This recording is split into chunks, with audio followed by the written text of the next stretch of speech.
दोस्तों ये है edu.inside और आज के इस अंक में हम आपके लिए लेकर आए हैं मुगल हिस्ट्री का एक बहुत ही महत्वपूर्ण टॉपिक जिसका टाइटल है मुगल आइडियल ऑफ किंगशिप यानी कि राजत्व के मुगल आदर्श। जी हाँ, मुगल आदर्श अकबर का मुगल जो बादशाह था अकबर, उसका शासन काल अनेक दृष्टिकोण से मुगलकालीन इतिहास में अपना एक विशेष महत्व रखता है। उसने न केवल एक विशाल मुगल साम्राज्य की स्थापना की थी, अपितु उसे स्थायी बनाने के उद्देश्य से राजत्व के नवीन मुगल आदर्श भी प्रस्तुत किए थे। यद्यपि वो राजत्व के दैवीय सिद्धांत में विश्वास रखता था, किंतु उसने बादशाह के लिए कुछ कर्तव्यों का पालन करना भी आवश्यक समझा। उसके विचारानुसार बादशाह को न्यायप्रिय, निष्पक्ष एवं उदार होना चाहिए। उसे अपनी प्रजा से उसी प्रकार स्नेह होना चाहिए जैसे एक पिता को अपने पुत्र से होता है। उसने सभी धर्मों के प्रति सुलह कुल की नीति अपनाई। उसके उत्तराधिकारियों जहांगीर और शाहजहां ने इन आदर्शों के पालन को जारी रखा। परिणाम स्वरूप मुगल साम्राज्य अपनी उन्नति के शिखर पर पहुंच गया। औरंगजेब, जो कि एक कट्टर सुन्नी बादशाह था, उसने राजत्व के संकीर्ण इस्लामी सिद्धांतों को पुनः लागू किया। परिणाम स्वरूप महान मुगल साम्राज्य छिन्न भिन्न हो गया। A divine light. मुगल बादशाह राजत्व के दैवीय सिद्धांत में विश्वास रखते थे। उनका विश्वास था कि बादशाह इस पृथ्वी पर ईश्वर का प्रतिनिधि है। अतः सभी मुगल बादशाहों ने जिले इलाही अथवा पृथ्वी पर ईश्वर की छाया की पदवी धारण की। मुगलों के दरबारी इतिहासकारों ने कई स्रोतों के आधार पर यह दर्शाया है कि मुगल बादशाहों को सीधे ईश्वर से शक्ति मिली थी। इनमें से एक दंत कथा मंगोल रानी अलानकुआ से संबंधित है। इस कथा के अनुसार जब अलानकुआ एक शिविर में विश्राम कर रही थी तो वह सूर्य की एक किरण द्वारा गर्भवती हो गई थी। अतः उसके द्वारा जन्म लेने वाली संतान पर दैवीय प्रकाश का प्रभाव था। चंगेज खान एवं अकबर स्वयं को इसी वंश से संबंधित मानते थे। इस कारण अकबर सूर्य एवं अग्नि के प्रति विशेष सम्मान प्रकट करता था। अकबर के दरबारी इतिहासकार अबुल फजल ने मुगल राजत्व को ईश्वर से प्रकाश को ग्रहण करने वाली चीजों के पदानुक्रम में सबसे ऊंचे स्थान पर रखा है। अबुल फजल इस विषय में ईरानी सूफी शिहाबुद्दीन सुहरावर्दी के विचारों से प्रभावित था। शिहाबुद्दीन का कथन था कि ईश्वर से प्राप्त होने वाला दैवीय प्रकाश सर्वप्रथम राजा में संप्रेषित होता है और उसके पश्चात राजा अपनी प्रजा के लिए आध्यात्मिक मार्गदर्शन का स्रोत बन जाता है। अबुल फजल लिखता है कि राजतंत्र एक प्रकाश है जो ईश्वर में से उत्पन्न होता है। वो एक किरण है जो सूर्य से आती है एवं संसार को प्रकाशित करती है। अकबर ने अबुल फजल के आदर्श को अपनाया। जहांगीर एवं शाहजहां ने उसे जारी रखा। 17वीं शताब्दी में मुगल कलाकारों ने मुगल बादशाहों के बनाए जाने वाले चित्रों में प्रभामंडल को प्रमुख रूप से दर्शाया है। ईश्वर के प्रकाश के प्रतीक के रूप में इन प्रभामंडलों को इन कलाकारों ने ईसा मसीह एवं मैरी के यूरोपीय चित्रों में देखा था। बात करें सुलह कुल की तो मुगल काल का दूसरा महत्वपूर्ण आदर्श सुलह कुल था। मुगल साम्राज्य में मुसलमानों के अतिरिक्त हिंदू, सिख, जाट, जैन एवं जरतुश्ती आदि विभिन्न धार्मिक समुदायों के लोग रहते थे। अबुल फजल के अनुसार बादशाह का वह प्रमुख कर्तव्य था कि वो ये देखे कि उसके साम्राज्य में पूर्ण शांति बनी रहे, किसी के साथ भी गलत व्यवहार ना हो।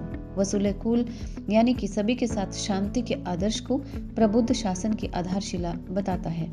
इसमें सभी धर्मों एवं मतों को अपने विचार प्रकट करने की पूर्ण स्वतंत्रता थी, किंतु उसकी ये शर्त थी कि वे ना तो राज्य सत्ता को क्षति पहुंचाने अथवा आपस में लड़ने का प्रयास करेंगे। मुगल बादशाह अकबर ने सुलह कुल के महत्व को पहचान लिया था, अतः उसने अपने साम्राज्य में इस सिद्धांत को लागू किया। वो विभिन्न धर्मों का सहयोग तलवार के बल पर नहीं अपितु प्रेम के बल से प्राप्त करना चाहता था। अतः उसने मुगल साम्राज्य के सभी अधिकारियों को प्रशासन में सुलह कुल के नियमों का अनुपालन करने के आदेश जारी किए थे। उसने 1563 ईस्वी में तीर्थ यात्रा कर यानी कि पिलग्रिमेज टैक्स और 1564 ईस्वी में जजिया कर को हटा दिया था। इसके अतिरिक्त उसके अधीन अभिजात वर्ग में ईरानी, तुरानी, अफगानी, राजपूत एवं भारतीय मुसलमान आदि सम्मिलित थे। इन्हें दिए गए पद एवं इनाम पूरी तरह से उनकी बादशाह के प्रति सेवा एवं निष्ठा पर आधारित थे। निसंदेह इससे मुगल इतिहास में एक नए युग का सूत्रपात हुआ। यहाँ पर एडवर्ड्स और गैरेट का ये कथन बिल्कुल ठीक है कि वह यानी कि अकबर कई दृष्टिकोणों से आधुनिक शासक की तरह था।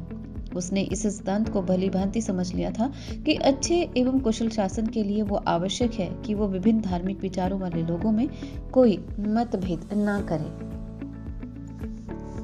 सभी मुगल बादशाहों ने उपासना स्थलों के निर्माण एवं उनकी मुरम्मत के लिए अनुदान जारी किए। यहाँ तक कि युद्ध के समय जो उपासना स्थल नष्ट हो जाते थे, उनकी मुरम्मत के लिए भी अनुदान जारी किए जाते थे। ऐसा हमें शाहजहां एवं औरंगजेब के शासन कालों से पता चलता है। औरंगजेब ने 1664 ईस्वी में गैर मुसलमानों पर पुनः जजिया लगा दिया था। ऐसा करके औरंगजेब ने मुगल साम्राज्य के लिए एक घातक पग उठाया। न्यायपूर्ण प्रभुसत्ता और जस्ट यानी कि सॉवरेनिटी की अगर हम बात करें तो मुगल बादशाह न्याय करना अपना सबसे पवित्र कार्य समझते थे। हुमायूं ने अपनी न्यायप्रियता के लिए तबल अदल नामक नगाड़े की स्थापना की थी। इसे बचाकर कोई भी फरियादी बादशाह से न्याय की अपील कर सकता था। अकबर का कथन था कि यदि वो किसी अपराध में सम्मिलित हुआ तो वो स्वयं अपने विरुद्ध निर्णय देने में कभी नहीं हिचकिचाएगा। अकबर के दरबारी इतिहासकार अबुल फजल ने प्रभुसत्ता को एक सामाजिक अनुबंध यानी कि सोशल कॉन्ट्रैक्ट के रूप में परिभाषित किया है। वो कहता है कि बादशाह अपनी प्रजा के 4 तत्वों की रक्षा करता है और ये तत्व है जीवन, धन, सम्मान एवं विश्वास। इस रक्षा के बदले वो आज्ञा पालन एवं संसाधनों में हिस्से की मांग करता है। केवल न्यायपूर्ण बादशाह से ही शक्ति और दैवीय मार्गदर्शन के साथ इस अनुबंध का सम्मान कर पाते हैं। बादशाह न्याय करते समय अपने रिश्तेदार एवं अपरिचित में और अमीर एवं भिखारी में कोई भेदभाव नहीं करता। जहांगीर ने सिंहासनारोहण के पश्चात सर्वप्रथम न्याय की जंजीर लगाने का आदेश दिया था। इस जंजीर को शुद्ध सोने से बनाया गया था। ये 30 गज लंबी थी और इसमें 60 घंटियां लगी हुई थी। इसका एक सिरा आगरे के शाहबुर्ज पहल से लटकता रहता था, जबकि इसका दूसरा सिरा यमुना के किनारे पत्थर के खंभे से बंधा हुआ था। कोई भी फरियादी इस जंजीर को खींचकर अपनी फरियाद बादशाह के कानों तक पहुंचा सकता था। वास्तव में न्याय के विचार को मुगल राजतंत्र का सर्वोत्तम सद्गुण माना जाता था। इसे निरूपित करने के लिए मुगल कलाकारों ने अनेक प्रतीकों को चित्रों में दर्शाया। इनमें से सर्वाधिक प्रयोग किया जाने वाला प्रतीक एक दूसरे के साथ चिपटकर शांति पूर्वक बैठे हुए शेर और बकरी का था। इसका उद्देश्य ये दर्शाना था कि मुगल साम्राज्य एक ऐसा साम्राज्य है जहां कमजोर एवं शक्तिशाली परस्पर सद्भाव से रहते हैं।